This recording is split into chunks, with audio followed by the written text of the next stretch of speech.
The neon signs of Zapiria Station's commercial district cast an ethereal blue glow across the bustling marketplace. Jackson adjusted his worn leather jacket as he navigated through the crowd of various alien species, their chittering voices creating a symphony of intergalactic commerce. The human colony ship New Horizon had docked here 3 days ago for repairs, and most of the crew was enjoying shore leave on this neutral trading hub. Jackson's stomach growled as the aroma of exotic spices wafted from nearby food vendors. His credits were running low. Being a junior engineer on a colony ship didn't pay much, but he figured he could afford one decent meal before heading back to the ship. That's when he noticed her.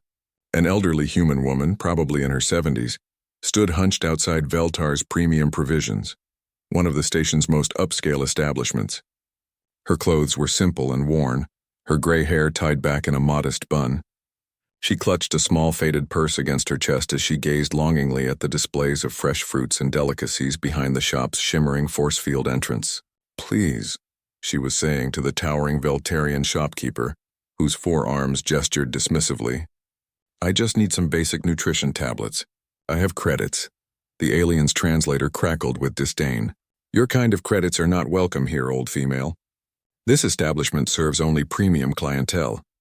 Find sustenance elsewhere."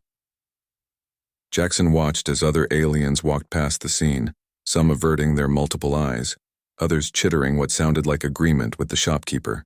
A group of well-dressed Zaphirian merchants actually stepped around the woman as if she were contaminated.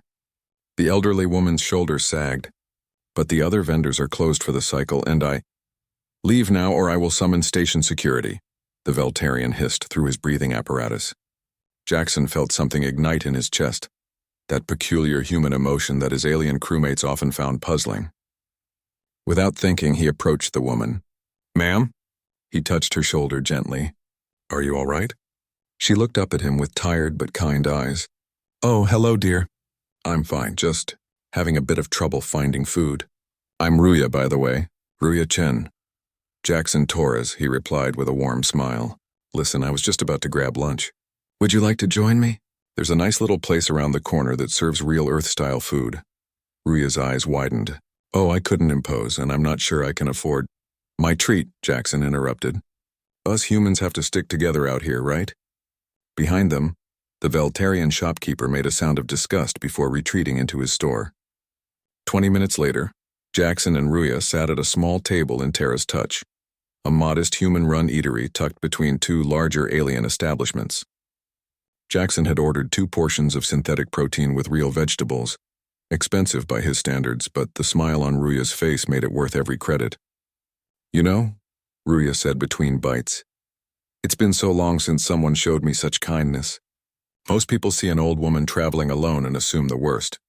What brings you out here to the rim stations?" Jackson asked, genuinely curious. Ruya's eyes twinkled with a hint of mystery. "Oh, just visiting family. My grandson works in this sector." She paused, studying Jackson's face. "And you? You have the look of someone with bigger dreams than a trading station." Jackson laughed. "Colony ship engineer. We're heading to the Kepler system to establish a new settlement. It's good work, just doesn't pay much. The best work rarely does, dear." They talked for another hour, sharing stories of Earth, dreams of the future, and the challenges of human life among the stars. Jackson found himself genuinely enjoying the conversation. Ruya had a sharp wit and fascinating perspectives on interstellar politics. As they prepared to leave, a commotion outside caught their attention. Through the restaurant's transparent aluminum windows, they could see a massive luxury transport settling onto the station's main landing pad. The ship was unlike anything Jackson had ever seen, sleek, chrome-plated, with the distinctive markings of the Galactic Commerce Guild's executive fleet. "Oh my," Ruya said, checking a small, sophisticated chronometer that Jackson was certain hadn't been on her wrist earlier. "Right on time." Before Jackson could ask what she meant, his communicator chimed. Then it chimed again, and again. "Jackson Torres?" A well-dressed human in an expensive suit approached their table. "My name is Marcus Webb, executive assistant to Chairman Chen of the Galactic Commerce Guild. The chairman would like to speak with you." Jackson blinked in confusion. "I think you have the wrong person. I'm just—" "Jackson," Ruya interrupted gently, standing up. Her entire demeanor had changed. Straighter posture, more confident bearing. I believe he's looking for me. The truth hit Jackson like a plasma bolt. Ruya Chen, Chairman Chen, the wealthiest human in known space, controller of the largest trading empire in 3 sectors. You're, Jackson stammered. Guilty as charged, Ruya smiled. I travel incognito sometimes. It helps me understand how people really treat each other when they think no one important is watching. Marcus handed Jackson a data pad. Ms. Chen, Chairman Chen, would like to offer you the position of Chief Engineering Officer aboard her flagship, the Prosperity. The salary is not substantial. Jackson looked at the numbers and nearly choked. It was more money than he'd see in 20 years on the colony ship. But why? He managed to ask. Ruya placed a gentle hand on his arm. Because in a galaxy full of creatures who judge worth by appearance and wealth, you saw a hungry old woman who needed help. That kind of character is rarer than platinum, dear boy.